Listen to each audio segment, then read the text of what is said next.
It's just like anything else in life. If you are learning to walk, right?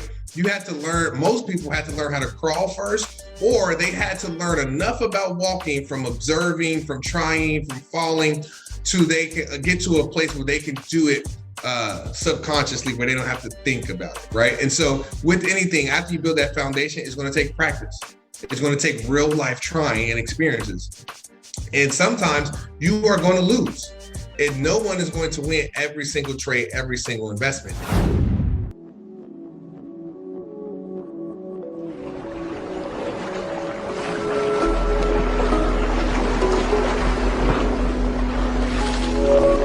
Hey, what's up, Masters? Welcome to another episode of Path to Mastery. Today, we are with Mr. Dion Pouncil. What is up, sir? How's it going, man? Thank you so much for having me. I really appreciate it.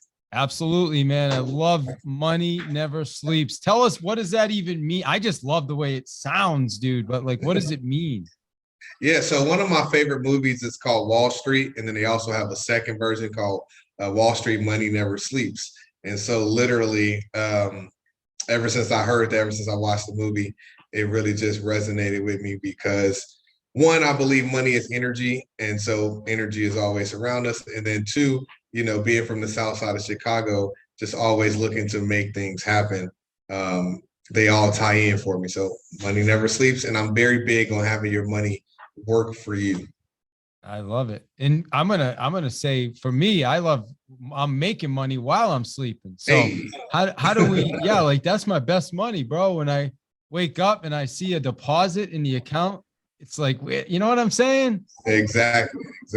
So maybe I'm trying to think of how I could reword that. So it's, you know, maybe money never sleeps. I'm sleeping while I'm making money or something. Right. I don't know, something. That's probably what make it while you sleep. Right. Yeah, make money while you sleep. All right, good stuff. Well, you are the founder of Pouncil Capital. And a little bit about you. I was just looking at your bio. Hold on one second here. I lost my screen. Okay, so it says, as man thinketh, so is he. Okay.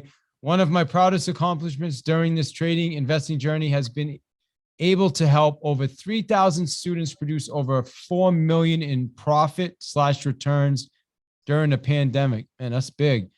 Truly being able to see the impact that surpluses strategies. Our team and I help everyday people create generational wealth. So thank you, man. I mean, that's what it's all about, right? Generational wealth. Absolutely. So, you know, now we have over 4,500 students. So 45, nice. Probably need to get that updated as well. That, man. Yeah. So yeah, a little bit about myself. Like I said, I'm originally from South side of Chicago, school in New York, et cetera, et cetera. Actually played a little bit of minor league independent professional baseball and then transitioned into tech, then finance. So not the traditional route, which is an encouraging word for anybody out there thinking that, hey, trading, investing, and running investment funds are only for the super smart, super wealthy. I don't come from wealth, and I don't come from a super brainiac type of school or environment. So I think, you know, really just being able to say, hey, listen, if you truly believe in yourself and you truly believe that you deserve wealth, we have the opportunity to help you reach those goals, whether it's educating and informing you and helping you learn how to do it yourself, or offering investment opportunities through Pouncil Capital, which is a licensed Series 3 hedge firm based right here in Miami. So, all right, love it.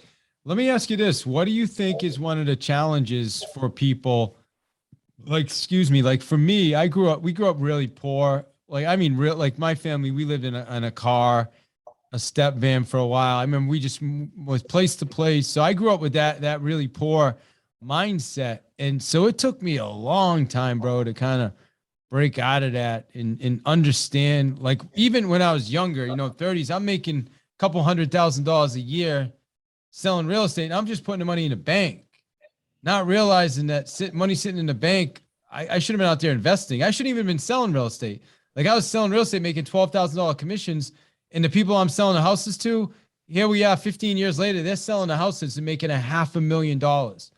on the same deal, I made 12 grand. This guy made almost $500,000. I'm just like scratching my head. Well, the major thing that you just hit on, right, is knowledge, right? So one of our main things is, generational wealth. We say we're giving access granted to that. So part of that access really is education, it's mindset, right? And then it's skills and tools to be able to put those, put that education and put that mindset into action, right? So first and foremost, I'm a true believer that anything mentally conceived can be physically achieved. But if you don't believe in yourself, then there's no way you can convince anybody else to believe in you, right? So whether you believe you can or whether you believe you can't, you are right, right? So it starts with your mindset, it starts with the belief. And then from there, you want to have factual data, factual information, real data based off of the real things that you are looking to accomplish. And then setting a definite goal. So set the definite goals so that you're very clear on the vision. Even if you don't know how to get there necessarily yet, the goal needs to be clear.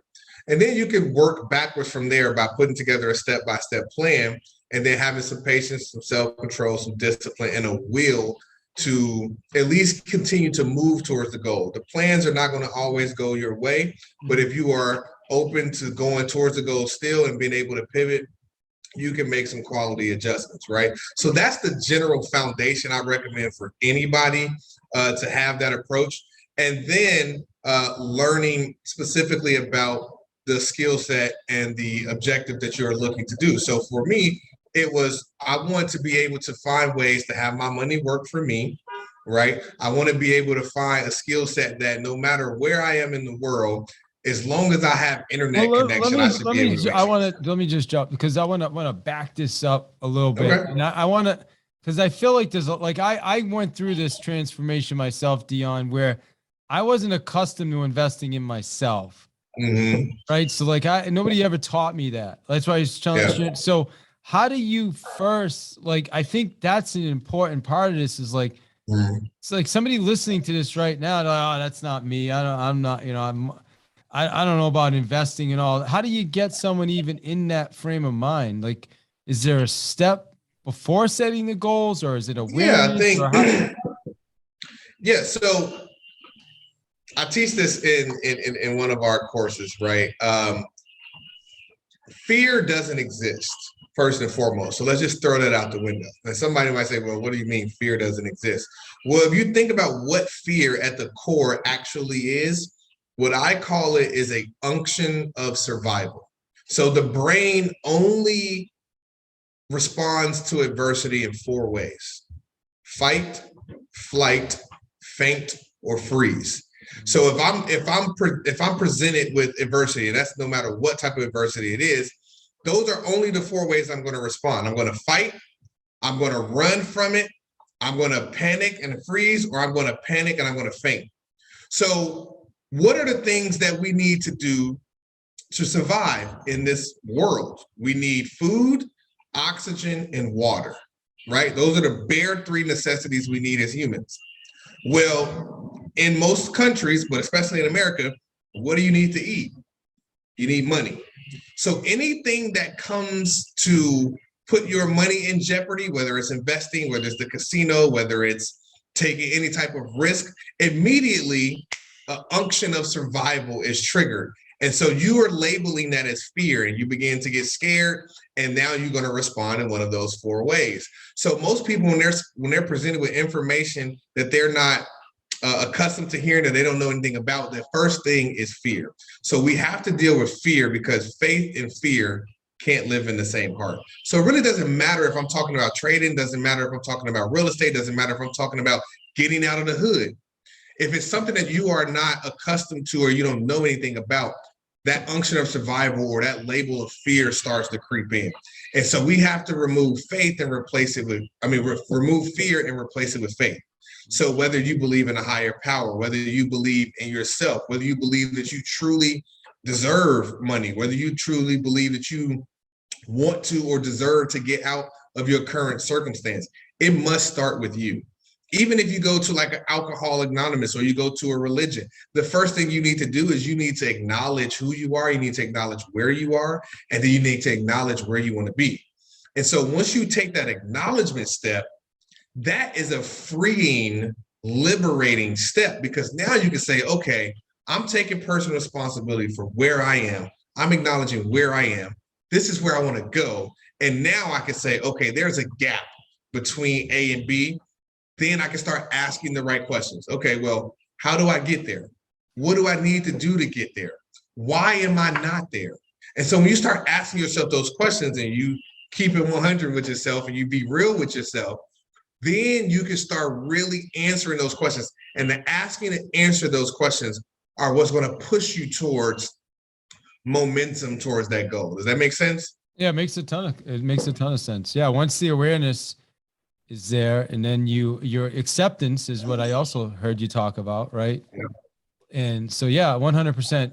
So let's shift gears now. And like, how does somebody, like, we want the people listening to this, if somebody wants to start creating that generational wealth, where do we start? Yeah, so you got a couple opportunities. You got to say, am I going to do it myself? Which still kind of you working for your money to a certain extent, or am I going to hire somebody to do it for me? Those are really your two routes, right? And trading, especially in today's age, is one of the things in the world that has a relatively low barrier to entry. So for an example, you could go, anyone who's 18 or above can go on their smartphone or on the website, and they can go to Robinhood.com, set up a brokerage account, and literally make their first trade or investment for $5. Yeah, so they can go to Robinhood. Yo, and you can set up. Dion, this is free. You are like the sixth person now. Yeah. In the last 3 weeks that have mentioned Robinhood to me. Like, I'm on Coinbase and I got Ledger and all the other, but I need to get on Robinhood. It keeps coming up. Yeah, so Robinhood, I mean, they make it very user-friendly. They make it very easy. And like I said, you can make your first trade for $5, right?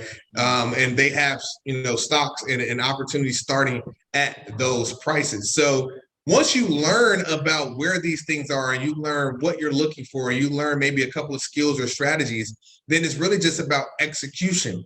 And so you can start small, even if you have kids. Exactly. Even if you have kids, like my wife and I, we have 2 girls. So when our daughters were born, we took money from their baby showers. So people would give financial gifts for their baby shower. And we opened up an Acorn account for our kids, and we put their baby shower money in the Acorn account so that they can start to have investment accounts literally from pre-birth. And now our oldest is 2 years old. So there are opportunities out there with low barrier entry where anybody with some motivation and belief in themselves can start with as little as $5. So you're able to touch anybody on any financial level, whether that is the person who's starting with $5 or that's the multi-billionaire who can invest, millions and billions of dollars or have people invest for them. Does that make sense? Yeah, it makes a ton of sense. And I keep hearing Robinhood, so I'm just going to set up my I think I actually set it up. I just don't have anything in it yet. Do you do anything with Robinhood? You do anything Webull. Webull, you could do $5. Crypto, you could do Coinbase. You can do the main thing about crypto is you want to make sure that you get a ledger and a wallet or a wallet that is off of that exchange, because if you do not own the coin, if you do not own the actual blockchain key data that is connected to that coin, you do not own the coin. So one of the drawbacks about Robinhood or Webull and different places like that are a little bit more commercial is that they actually own the digital asset. And so if you don't own the key, you don't own the asset. So that's one of the major things to be able to know the difference between trading in different asset classes, specifically for crypto. So the asset classes that are really, the most popular are stocks, bonds, options, futures, and now, crypto is one of the driving forces. So being able to know that there are different asset classes, knowing the information about those different asset classes, knowing the fees and the cost associated with those asset classes, and then knowing if that asset classes volatility is comfortable for your risk. Those are some major keys to know and understand before you invest. And I would also recommend only trading and investing with your disposable income. That means that you can take that money out of the ATM directly and go set it on fire without it hurting your bank account or hurting your priorities.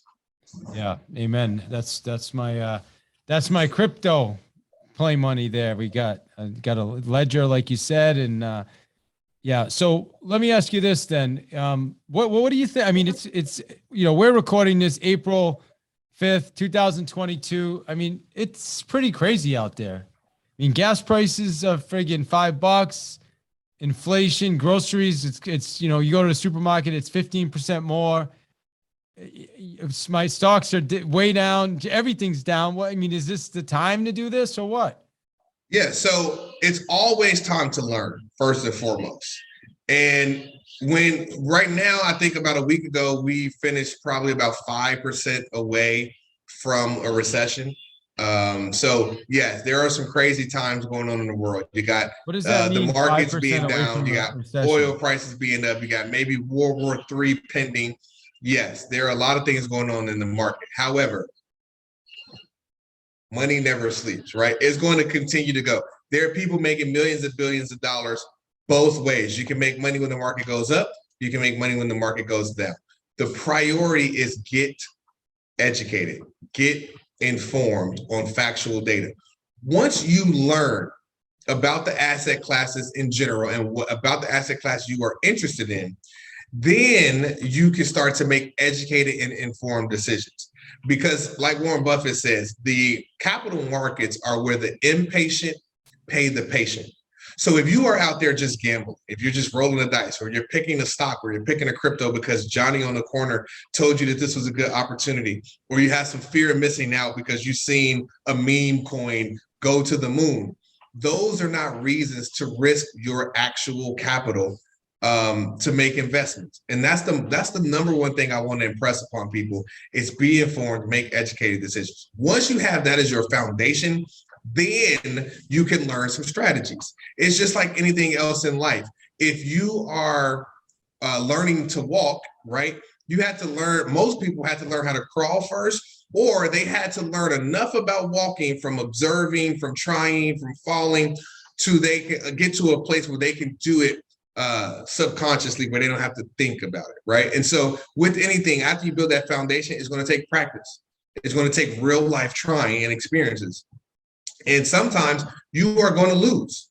And no one is going to win every single trade, every single investment. So you have to prepare yourself for that mentally. You have to make sure that you have proper risk management insight. And so we teach our students never to invest more than 5% of your available cash balance. So that means that if you have $1,000 of disposable income, you should not risk more than $50 on one individual trade. And you can kind of scale that based off of how much you have available. So you need to have proper risk management priorities. And then from there, you need to have some patience, self-control, and discipline. You don't trade or you don't invest just because you have money available. You want to make sure that you have the highest probability to win that trade or to have a good positive return on that investment, because every penny matters. And really taking those things serious. You paused as soon as I went to take a drink of water, man. It's all good. Yeah. Good. So what you said something earlier. You said we're like 5% away from a recession. I think that's what you said. Yeah. What did you mean by that? Like I've never heard that before. So when there are some bear days, weeks, months, years, everything is really kind of calculated by numbers and primarily percentages. So when you think about a market retracing, which means it's kind of like falling from that current top, about 5 to 10% is known as a correction. Okay, so if a market starts at $100 and it falls to $95 to $100, that's like a 5 to 10%, and that's known as correction. That's like a 5 to 10% fall. Then between 10 to 20% roughly, you have what's called a recession. Okay, and then from about 25 to 40-ish percent, then you essentially have a depression, right? And so when a depression is about 25 to 50% or more for a 6-month period or longer, that's when you have a depression. Okay, so it's really based off of the a percentage amount of that retracement or that fall, and the time period of how long that transpires or how long that happens. So those are kind of the levels. And so the last time we had a depression, I believe, was around 1929, right? We had a recession in 08, right? And the market frequently has corrections of 5 to 10% when certain things happen to the market. So we were in recession area around the beginning of the pandemic when the Black Swan event happened in March, when COVID really kind of broke out in America, and you had those pivotal days where the entire market was just red and fell 10, 20%. Yeah, the day the war started in Ukraine, friggin' Bitcoin was down to 35. Ethereum dropped down to 23. I bought a bunch of coins. I told my wife, I said, we need to do more with the Bitcoin. And, no, she didn't want. I'm telling you, I'm bullish. Yeah. I'm bullish on Ethereum and Bitcoin, but I don't want to take this conversation in that direction. But I mean, that's the only thing that's up right now. To be honest with you, I think all the other. So here's what I'll investments we say. have. I am bullish on the technology that powers all of the crypto markets, which is blockchain, right? I think that is inevitable. Web 3.0, it's here. It's going to take over, just like Web 2.0, Web 1.0. What coin and what currency actually wins in the bigger picture long term? I don't know. No one knows. We are so early. We're literally in the beginning of a financial revolution, right? So we had the industrial revolution, we had the technological revolution, and now we're in the financial revolution. So if you think about, we're seeing the birth and the beginning of a currency. So if you can imagine, if we were around in the late 1700s, early 1800s with the birth of the US dollar, that's kind of where we are. And we're looking at the birth of a financial technology that is shifting the whole world. And it's so early. Think about, Bitcoin itself, the first digital currency created around off of the blockchain technology, comes around 2009, 2010. It's only 2022. So yes, it might seem crazy because it went from 0 to 47, 48,000, whatever it is today, which we've seen in our own eyes over the last couple of years, and we've seen this revolution happen. So it seems crazy because that's an astronomical percentage in return on investment. However, we also know that there are thousands and thousands of coins and thousands of projects, right? Well, when the internet really got started in around the late mid 80s, it was really just a communication tool that colleges were using to communicate from Berkeley to Stanford based off of that first commercialization that was, used from that and from the military, right? And so now we look at the internet and we see how it was a global technological revolution. But we went from people, sending messages online to dial up to high-speed internet to 5G to mobile apps, leading to billionaires from the social media platforms and things of that nature. So, and that was just 30, 40 years ago, right? We're only we're in the first or second decade of blockchain, the technology itself, and of these cryptocurrencies. So I would not say that I would pick a winner. I would say I'm bullish on the technology. I would say do your homework and research on the projects, read the white papers, learn about the founders, learn about the teams, learn about the utility of the coin. If it really is going to have a use case and people are going to be able to use it to better their lives or to transact or to do something bigger picture long term, and then make use some quality investments. I would probably stick to a 1% risk tolerance on any crypto project, meaning if I have $1,000 available, I would only risk $100 on an individual trade or investment. Or if I'm buying over time and build a position, I would only do it 1% of my available cash balance at a time. Interesting. Okay, sweet. I love it. It's ironically, I was listening to a podcast last night, and the guy he was talking about, I think it was 15 years ago, he bought his first Bitcoin.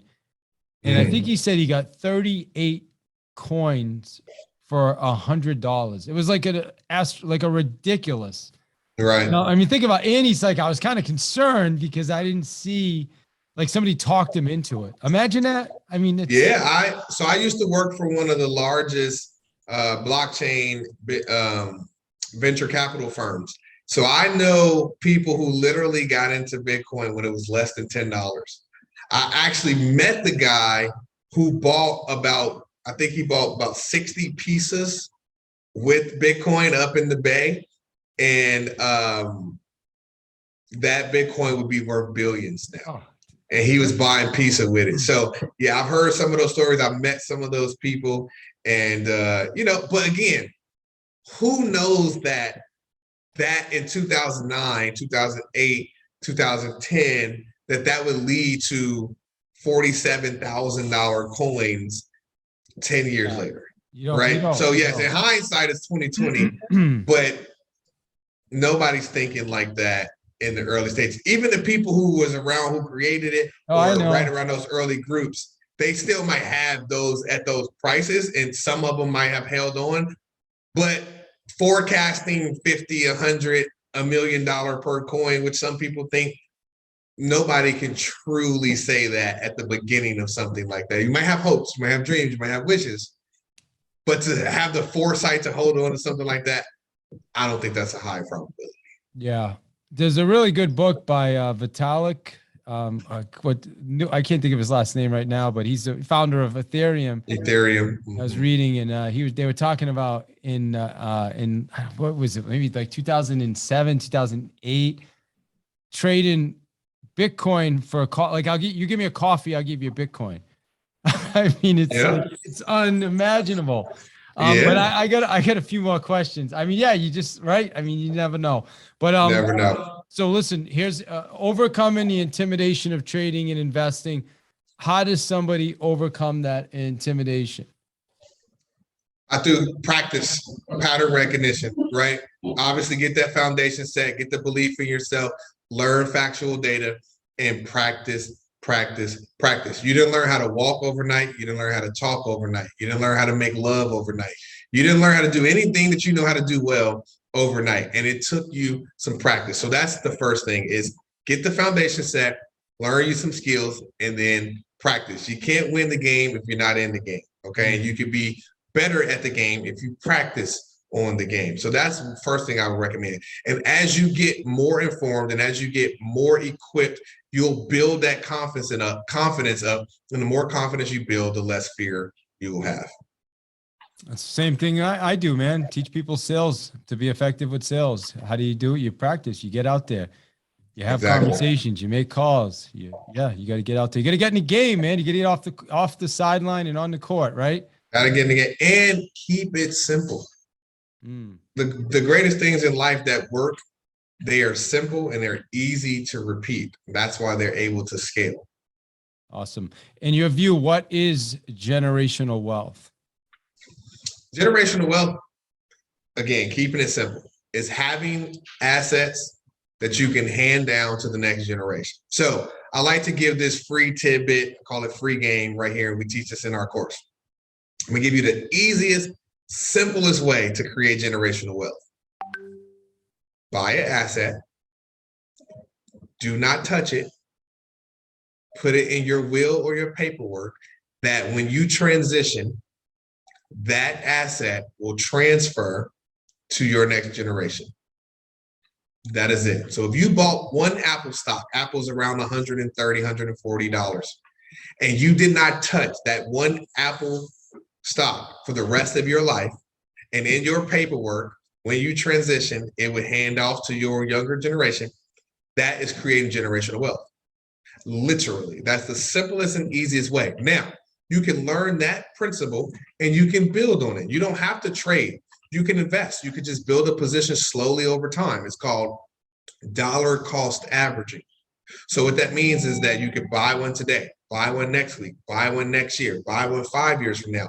And all of those are going to have different prices, but because you're building up a position in that same instrument over time, you are dollar cost averaging it because your entry point at those different points collectively divided by how many times you did it will give you the average price that you are holding that asset for. And so if you bought it for $140 now, and 10, 20, 30, 50 years from now, if Apple is still around, and let's say, for an example, Apple did a stock split about a year or two ago, and it split from $500 down to $125. Let's say Apple grew back to $500 or $525 to keep it simple, then that one stock just appreciated $400. So if you only bought one, then when you transition, you mean?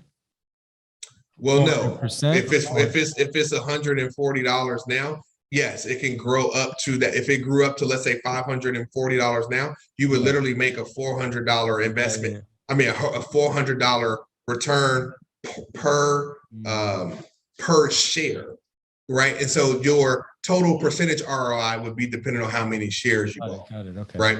But yes, if you just bought one share, then yes, you're literally getting 100% back would be $260. I mean, $130. You'll get your investment, and then anything on top of that would be 100% plus whatever you got on top of that, right? So if you got $540 of worth of one stock when you transitioned, and that stock passed on to your next generation, that's building generational wealth. And so you can do that with any asset. And so that is a very important thing to understand. At first, it is simple to create generational wealth. And then when you have that mindset, you can begin to acquire these things over time. You don't have to build a multi-million-dollar portfolio overnight. You don't have to buy 30 buildings overnight. You can do these things one step, one trade, one investment over time, and then make sure that your paperwork is in order so that when you transition, that assets or those assets can be transferred to your younger generation. And that is how you create generational wealth. Love it, man. Awesome. What is the best way for our listeners to get in touch with you? Yeah, so I am Dion Pouncil on all my social media platforms, DionPouncil. The name of my hedge firm is pouncilcapital.com. Or Pouncil Capital is the name of the firm. They can visit pouncilcapital.com if they're interested, primarily for accredited investors. And if you are looking to learn, if you've never traded, never invested, never did anything about stock, you're at a very beginner level, or if you are advanced and you're trading high frequency algorithms and anything in between, you can visit moneyschool.com. MONEYSKOOL.com, because we're making it cool to learn about money. Awesome, bro. Well, appreciate you, man. Congrats on all your success. And yeah, it's been a pleasure having you on the show. Yeah, thank you so much for having me. I really appreciate it and looking forward to building more.